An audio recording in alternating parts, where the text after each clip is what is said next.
I'm Zeb Hogan, aquatic biologist and National Geographic explorer. Oh, wow. It's beautiful here. I'm traveling along Thailand's mighty rivers and waterways. I just love all of the little moments out on the river, all the little snapshots of life. I'm visiting old friends. Baby elephants, very playful. And meeting local heroes. She's really not happy with me. To discover this country's unique connection to water. How do I go turn the other way? In a whole new way. I've visited a lot of places in Thailand, and honestly, I didn't even know a place like this existed.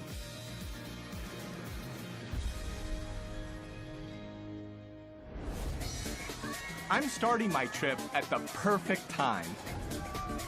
I'm in the middle of the world's largest water festival on Khao San Road in Bangkok. Songkran, as it's known, marks the start of the Thai New Year and of the rainy season. For 3 days every April, the entire country shuts down to engage in a nationwide water fight. And it's a great mix of people. Young Thai people, tourists from all over the world.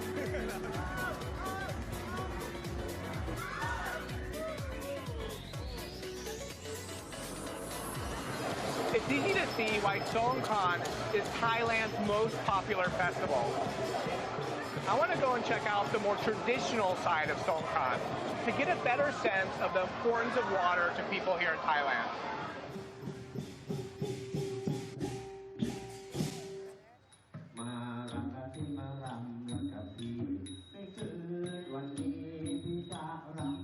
I'm at King Rama II Memorial Park. And I'm here because this is where families celebrate a more traditional side of Songkran. This centuries-old festival goes back to the roots of the Thai people. Tied to farming communities, it was a time to give thanks for a good harvest and to mark new beginnings.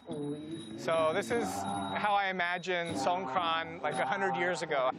This is a song a rice farmer is singing. He's trying to flirt with a girl that he likes.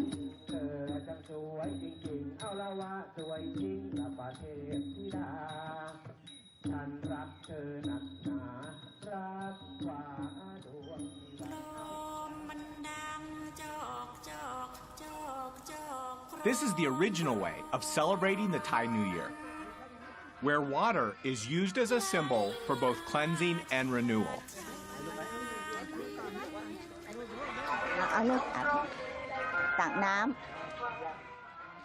And then ask for a blessing?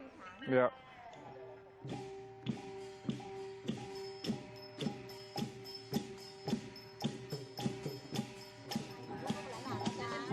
Water is also used to honor one's elders and get their blessings in return.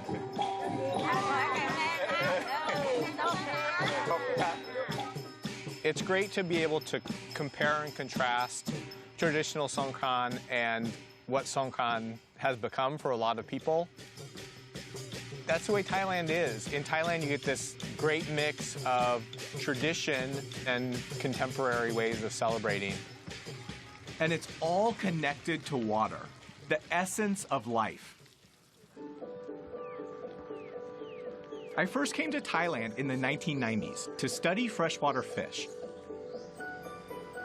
I spent a lot of time on rivers, traveling up and down rivers, and it was clear to me how connected people here are to rivers and water. And that's why I've come back. I'm going to travel Thailand's 2 major waterways, starting south at the Chao Phraya River and then north to the mighty Mekong, before I end my journey back at the source and the heart of Thailand's Central Plains. I want to understand what rivers mean to Thai people and how they have influence and are still influencing people's day-to-day lives. And the first place to start is the capital. Like any big city, Bangkok has its share of roads, traffic, street lights, and skyscrapers. But believe it or not, in the beginning, Bangkok's highways weren't made of concrete, they were made of water. I'm in one of the principal canals that runs through Bangkok with travel writer Steve Van Beek. No place better encapsulates how much Thai culture is bound to water than here.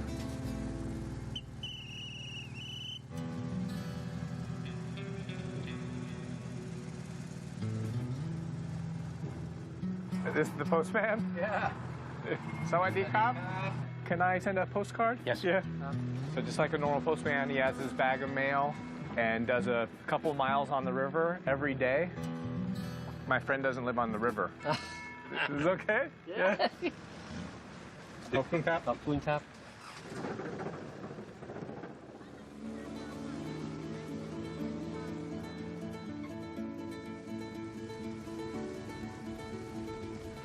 Seems like this is the side of Bangkok that most people don't see. Yes. Life here is still a bit like it was in Bangkok about 30 years ago. In other words, boats are still used to get into these areas that the roads don't reach. It's their principal form of transportation. Steve spent over 11 years living by the river and has seen how water permeates every facet of life here. Water is the lifeblood of the Thais. If you understand the importance of water in the development of Thailand's agriculture, its commerce, its history, etc., and if you look at water values as they take place in daily life and such, I think you have a pretty good understanding of who the Thais are and what's important to them. I can see why Bangkok was once called the Venice of the East. Most of the city once consisted of a labyrinth of canals that were built hundreds of years ago. Thais recognized early on was that instead of being an obstacle, water could actually be a facilitator of economic growth, transportation. Today, these canals have all the modern amenities of a normal city. From postal services to even floating banks. But population growth, urbanization, and pollution have taken a toll on the health of the river, negatively impacting communities and marine life. And not many of these canals have survived. Most of the canals were paved over to make roads. Once we went to road transport, we kind of turned our backs on the river. Though there are communities here who still cherish and celebrate this riverine way of life. I just love all of the little moments out on the river, all the little snapshots of life. Tons of people fishing, kids playing in the water. I mean, literally hundreds of moments, little moments like that, that just make you smile.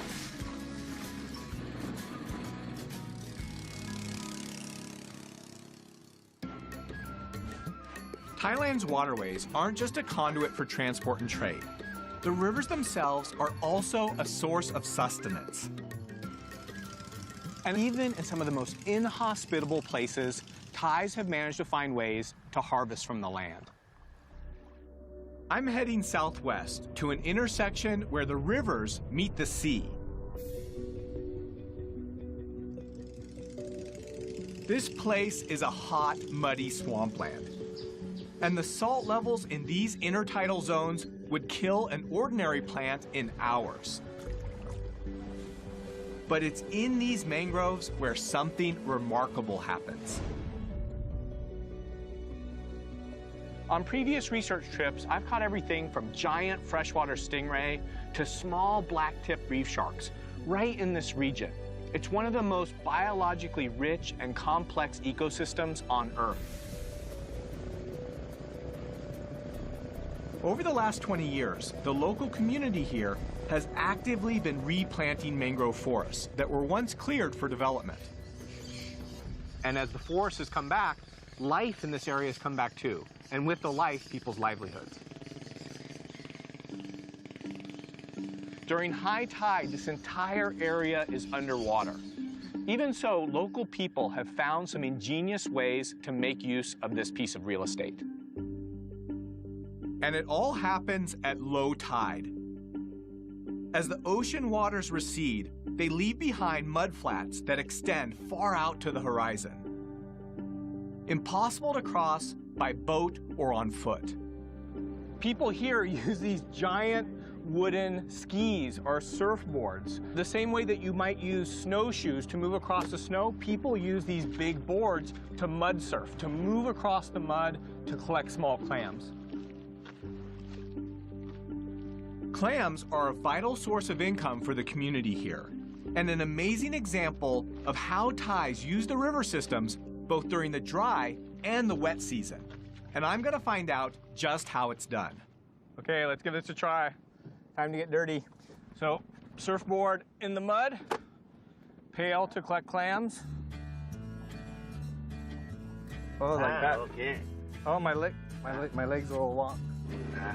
Here, Okay. feet here. Just go. Oh.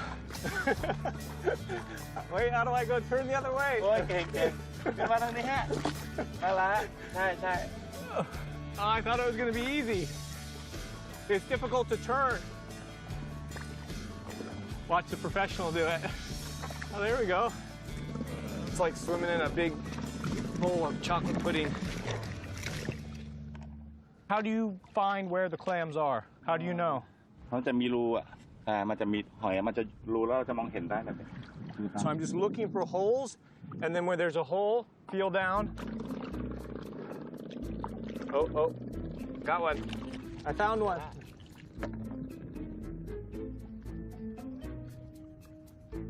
Ah! Reaching down in the hole, more often than not, I didn't get a clam, I got a crab. And as I grabbed onto the crab, they grabbed onto me. Ah! Gotta watch where I put my fingers. The clams we're collecting in Thailand's intertidal zone are blood cockles, small edible shellfish that grow to about 2 inches. This is hard work. It's about 95 degrees, and the sun is pounding down on us. No, นี่กี่ตัวแล้วครับ but I have about 5. Atua. In 4 or 5 hours, how many? Can you get a bucket full? ถ้าเก่งๆก็ได้ประมาณเป็น10 กว่าโล10 กว่ากิโล 10 kilos, 20 pounds of clams in 4 hours, if you're good. But so far, I only have 6.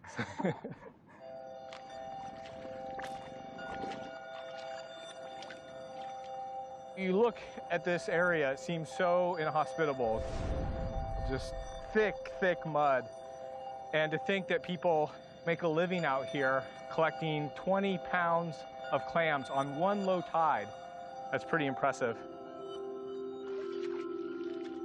The tide is coming in, so we head back to shore to wash and count our catch.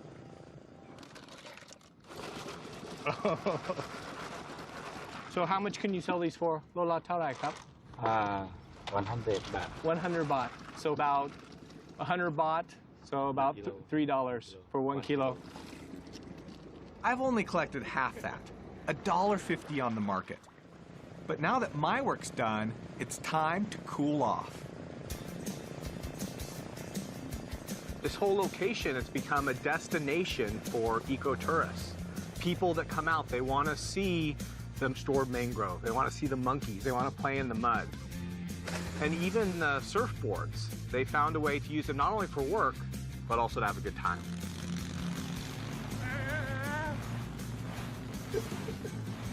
After hearing what's happened out here, it's a real success story.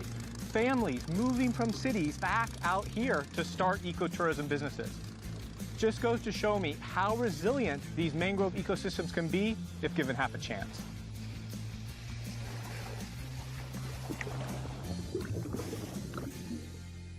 Next, I'm hitching a ride on the river to the ancient capital of Ayutthaya.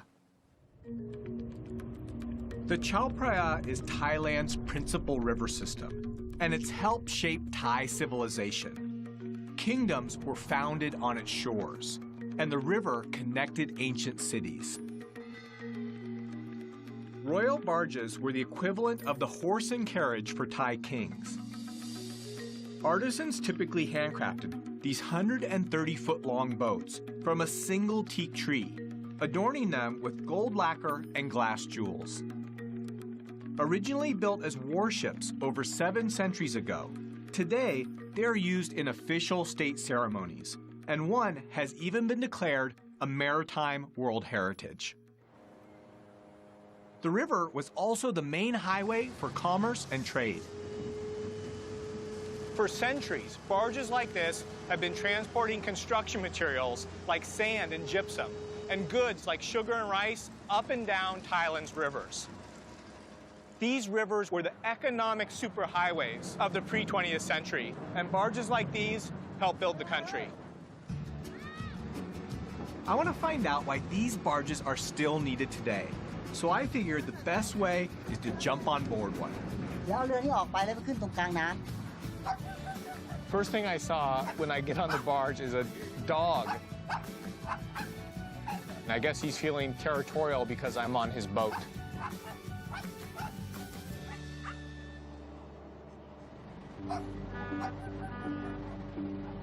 Now that we're all loaded up, we have a long, slow journey ahead of us. It's going to take us over 20 hours to cover just 62 miles. Which is pretty crazy if you think about it, because a truck could cover that same distance in about 2 hours. We're heading toward the city of Ayutthaya. Only 100 years ago, this river was filled with thousands of barges. Nowadays, as roads become the more popular method of transportation, the barges are dying out. I wanted to ask steersman Pramod what kinds of goods he carries and why. อย่างขนข้าวอย่างเงี้ยมันเอาไปเยอะกว่าประหยัดน้ำมันกว่า And so people still use the river like they did before. ใช่ถนนก็ไม่ติด I guess it makes sense. You can move more goods more cheaply if you're not in a rush. Pramod lets me have a go at the wheel, but not before a crash course in towing 3 92-foot-long barges carrying over 1,000 tons of soil. What happens if I need to stop the barges? If I turn the wrong way, I have to stop the barges. How do I stop them? แต่มันไม่มีเบรกเวลาจะเบรกเราต้องถอย เข้าเกียร์ถอยหลัง He says no brake. So you imagine all of that weight, all of the inertia. It's impossible to stop. So go slow, just drive slow, be patient. ใช่ครับ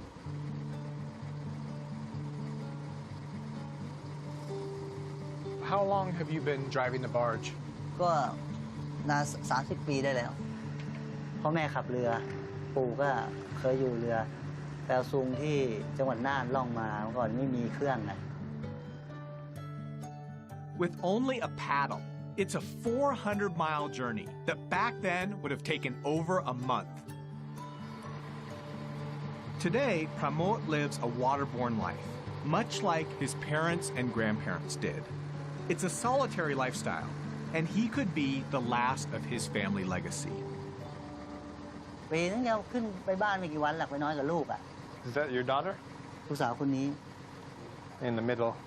What are your kids doing now? ลูกเรียนหนังสืออยู่ In college? Do you think your children will take over? คิดว่าไม่มาหรอกเขาบอกขับยากไม่อยากขับเขาชอบขับรถมากกว่า I'm curious to understand what motivates him to keep doing this. What do you like about being on the boat? อยู่นี่มันชีวิตอิสระแล้วเราก็เราอยู่มาตั้งแต่เกิดเล็กๆแล้วก็ถนัดกว่าคนอื่นมันก็ไม่ต้องไปเป็นลูกจ้างเขา You know, being out there, I got a sense for what that life is like. In many ways, life on the river is like taking a step back in time. Things seem more calm, more relaxed. Life seems to move at a slower pace. And that feels good. Having said that, I need to reach Ayutthaya before dark.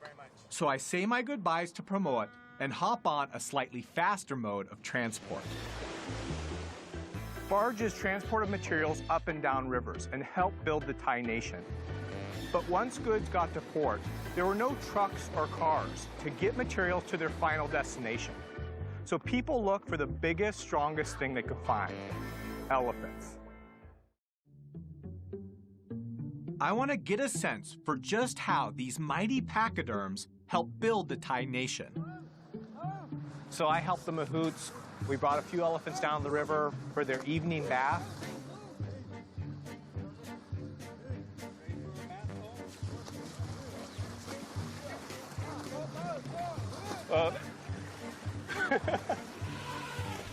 Elephants, they're just these massive, intelligent animals. There's just something about an animal that big and that strong that you have to respect them.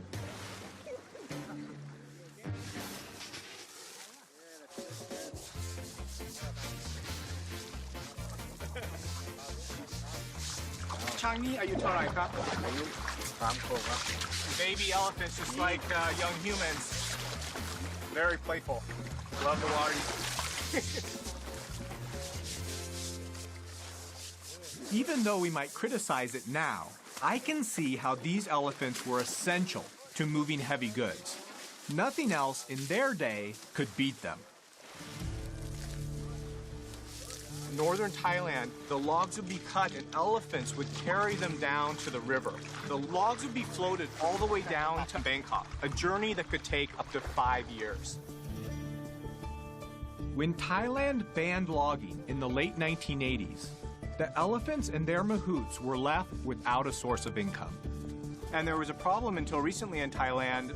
The mahouts would take elephants into big cities and keep them up long hours, a lot of times all night, to beg for food from tourists.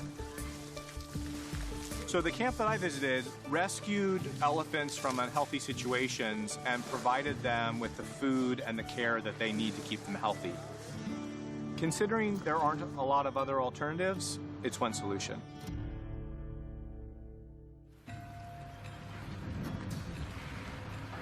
It's the late rainy season in Ayutthaya, Thailand, and surrounding this ancient capital is another key reason why the Thai kingdom thrived.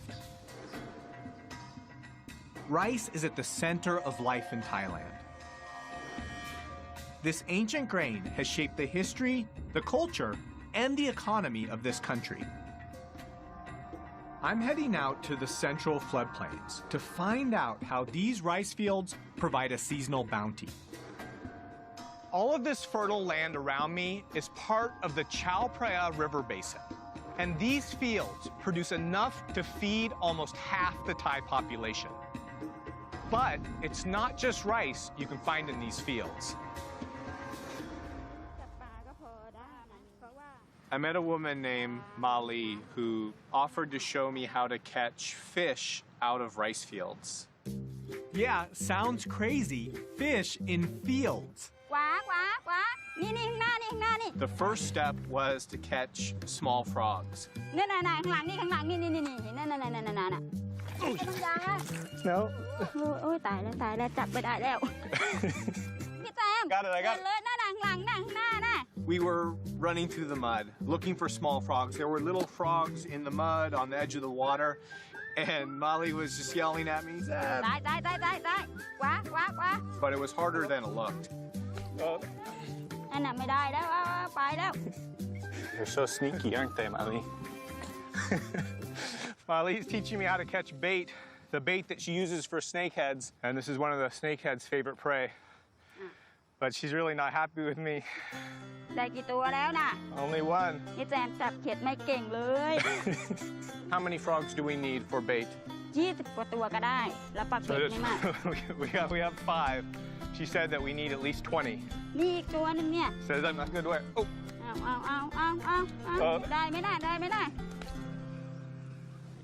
We finally got enough frogs to start fishing. It's very simple, just a small piece of bamboo, a string, and a hook. And Mali makes these herself at home. Sorry, buddy.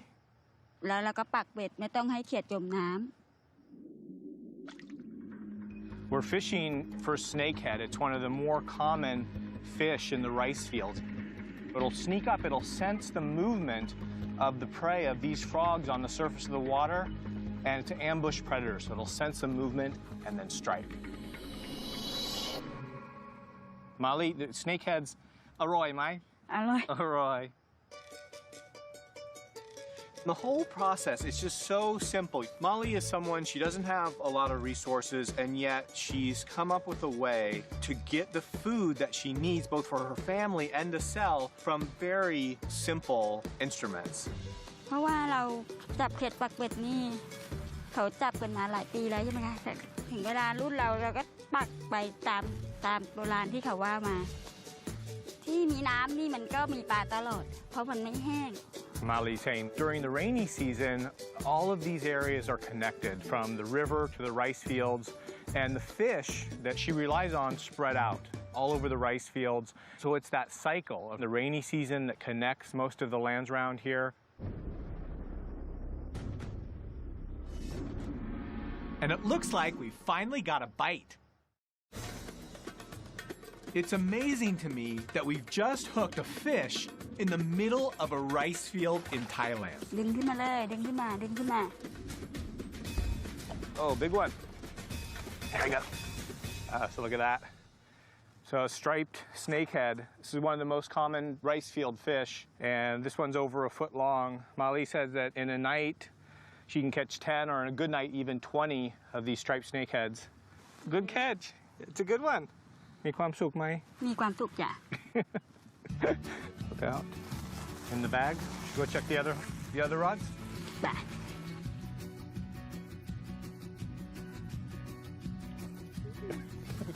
You know, think of all the things that she's getting from the water. She's getting fish, the rice, frogs, snails, crabs, shrimp, all supplied to her from the small bit of land that she has and from the river and the water. It really goes to show that even floods are turned into something positive here. The abundance and diversity of fresh food from Thailand's rivers has given rise to one of the most famous cuisines in the world. I've asked local resident Rapi Udomrat to show me how some of these wetland ingredients are used by her family. It looks like we have some typical ingredients for Thai food: garlic, shrimp paste, and pepper. Eggplants. This is Basil. basil. We use a lot of chili. Oh. I love eating spicy food, but I don't do so good with it. So, okay, show me what to do. First, you start with pepper, Pepper. chili, Kaffir kaffir lime. Yeah. Smells like Thai food. Yes. Smells good.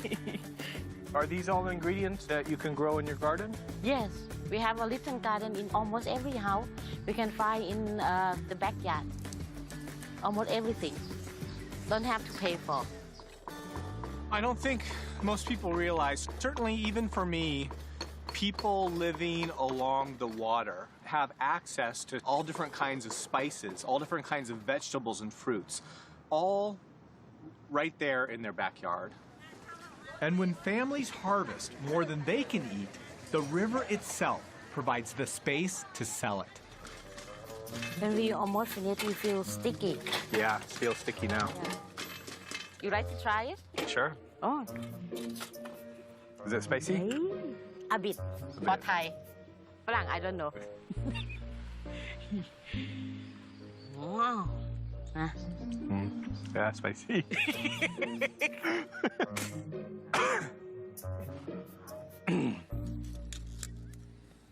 Let's start cooking. What makes Thai food special? เพราะว่ารสชาติอาหารไทยแต่ละอย่างต่างกัน หวาน เปรี้ยว เผ็ด เค็ม Some of the ingredients we're using are only available in this season. เสร็จแล้ว It's done? ใช่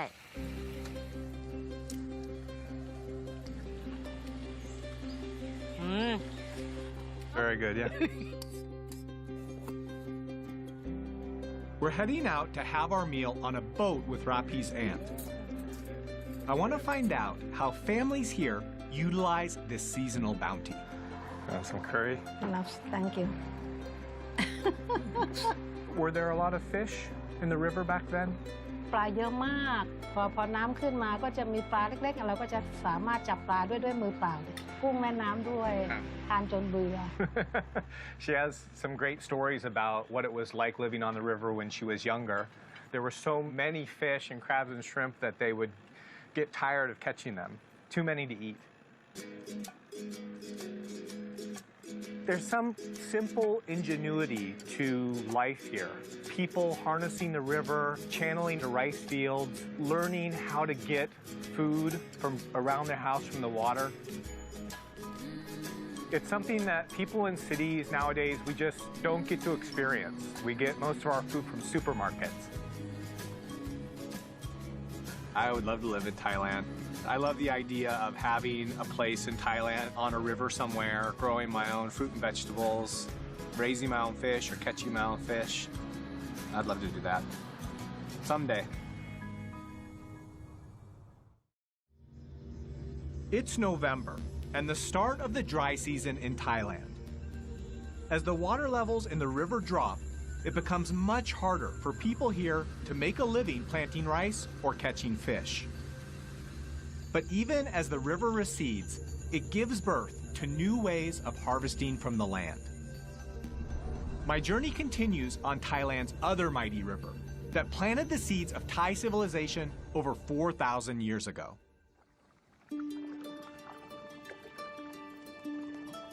This is the Mekong River. It's one of the largest rivers in the world. It flows for over 4,000 kilometers through 6 countries: China, Myanmar, Laos, Thailand, Cambodia, and Vietnam. It's beautiful here. It truly feels like one of the world's great rivers. Feels more wild, more remote.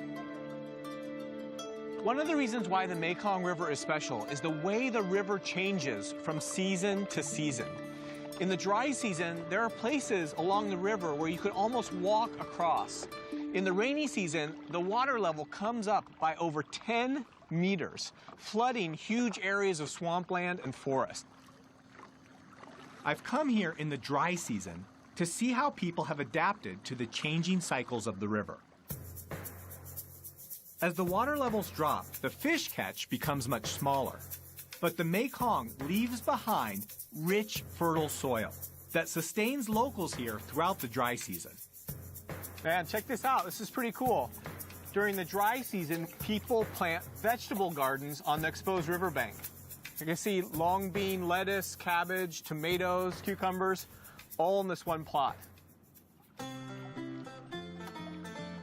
Everywhere I look, I still see fishermen casting their nets. So I join a local fisherman, Lung Son, to find out how even at this time of year, people manage to catch fish. First up, the quintessential cast net. Just like that? It looks easy, but it's complicated. So the idea of a cast net, you sort of twist your body, you throw it out, the net expands into a large circle and then drops in the water and sinks down, trapping whatever fish are below the water. Yeah, but it's going to sink into the river. How do I... Okay, here we go. You ready? Okay, 1, 2, 3. Oh, I caught a boat. หาอยู่ที่ดีอย่างได้เนี่ยเก่งเลยยอด Lung Son tells me that because the catch is smaller in the dry season, fishermen will hedge their bets and set up a whole bunch of different traps. This is a funnel-shaped trap made with bamboo, and there are some strings inside the trap. When a fish swims into the trap, it rubs up against the string, tripping the trap door and trapping the fish inside. We set the trap to check back on later. Next, Loon Son and I retrieve the gill net he set last night.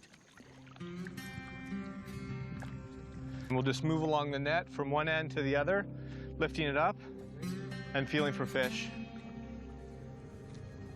I don't feel anything yet. Feel something? Oh, here's a fish. Nice. Check it out. Look at this.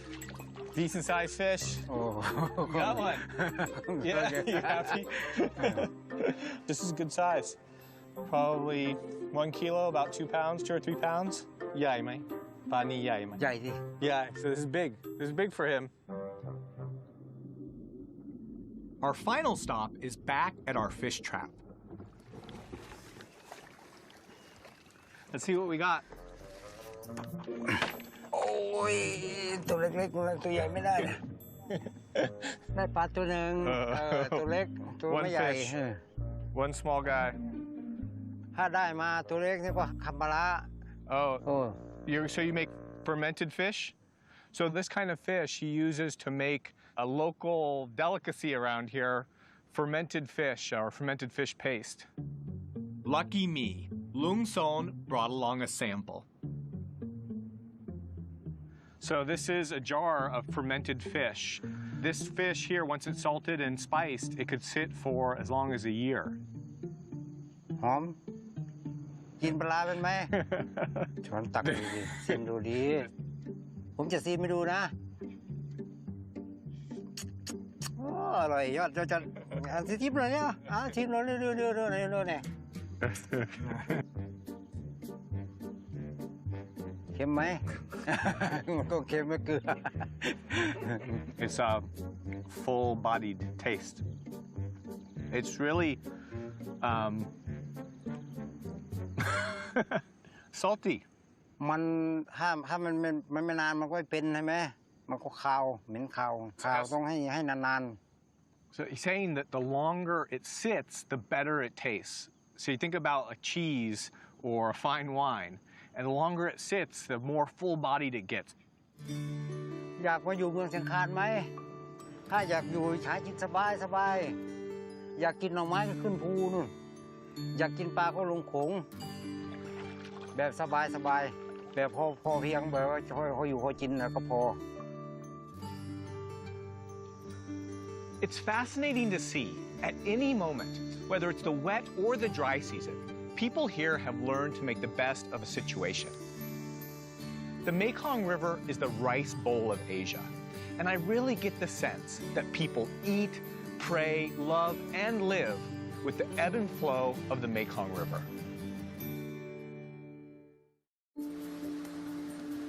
Over the centuries, the Thais have harmonized their lives with the seasons. In recent years, though, dams built upriver have made the flow of water highly unpredictable, disrupting the river's ecology and affecting people's livelihoods. So to make sure that they can survive when times get tough, the Thai Department of Fisheries worked out a solution. I'm heading to the Chiang Rai Fisheries Research Center to find out how they're engineering the nation's huge supply of fish.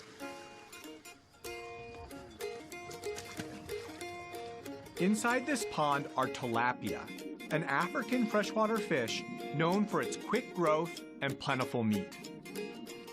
It's probably the most popular cultured fish in Thailand. About 200,000 tons of tilapia are produced in Thailand every year. And the process for breeding them is quite unusual. The breeding program is part of a royal initiative in Thailand. There you go. Tilapia is an easy aquaculture fish, but to maximize their yield, researchers use an extraordinary trick to rear them. Wow. Duamia. Oh, wow. The female fish, their mouths is filled with eggs. So these fish actually keep the fertilized eggs in their mouth. This is a process that I've never seen before. And so what we're doing is we're removing these young fish from the mouth of the adults as part of the breeding process. So how do we get the eggs out of the mouth? Oh, wow. That's crazy. So just shaking the eggs out of the fish's mouth. Oh, here? Oh, wow. Yeah. I mean, 200 or 300 young fish in one adult's mouth.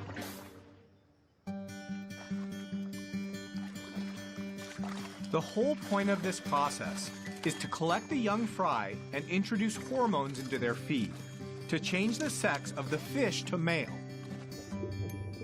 Male tilapia grow much quicker and larger than females, which equals more fish for farmers to eat or sell. This center is an amazing example of just how much Thai people rely on fish and water. And it's this sense of connection that has led to the call to preserve the country's wild water havens.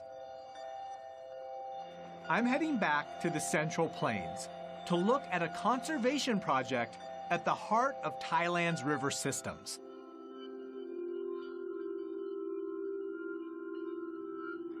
Right now I'm out on a huge expanse of water. It's a big lake that's part of Thailand's largest wetland. It's called Bung Borapet. And it's close to where 4 of Thailand's rivers come together to form the Chao Phraya. And historically, this is a location that was used for hunting and fishing, but more recently, it's been protected as a national park. I'm here with Som Sak Tong Hun from the Fisheries Department to find out more about why this place is so important. ตรงเนี้ยช่วงหน้าน้ำให้เข้ามาให้ลูกปลาเข้ามาเจริญเติบโตซึ่งจะสัมพันธ์กับช่วงหน้ามันก็พอปลาโตก็จะหนาวพอดีก็จะมีนกเข้ามาเราก็จะเห็นว่ามันสำคัญตรงที่ว่าทุกอย่างมันสอดคล้องกัน Bung Borapet is home to dozens of indigenous and migratory bird and fish species. Everything from Siberian ruby throat to ducks that flew here all the way from Pakistan. But I'm here to see something with more teeth. This area used to be home to over 30,000 Siamese crocodiles. But because of overhunting in the 1960s, there are now only about 100 left in the wild here. Are crocodiles important to the Bung Borapet ecosystem? จระเข้เนี่ยนะครับถ้าพูดถึงในแง่แล้วเนี่ยเป็นสัตว์ที่ช่วยควบคุมระบบนิเวศยังเป็นตัวที่จะบ่งชี้ถึงความอุดมสมบูรณ์ Thankfully, conservation efforts here are helping their numbers rebound. I've visited a lot of places in Thailand, been to a lot of different rivers, but I've never been here. And honestly, I didn't even know a place like this existed. And it feels like a place where water is very important, the most essential element.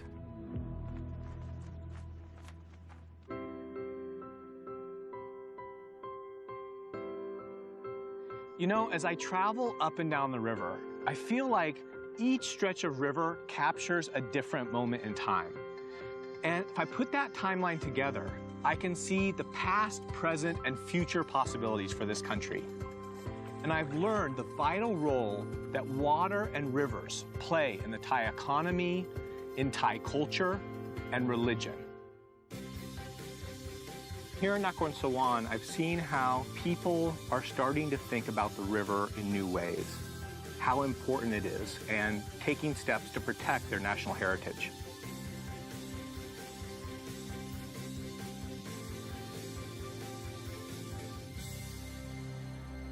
There's one last thing I've got to do before I end my journey in Thailand. Every year, Thais float millions of tiny boats called gratongs downriver. Loi Gratong is an ancient Thai tradition that takes place on a full moon in November. It's a time for Thais to ask for good luck, forgiveness, and to give thanks for what the river and water has provided them. It's one of the things I love about Thailand, how important rivers and water are to Thai people. It's a good time for me to reflect and to give my own thanks for everything the river has taught me on this journey.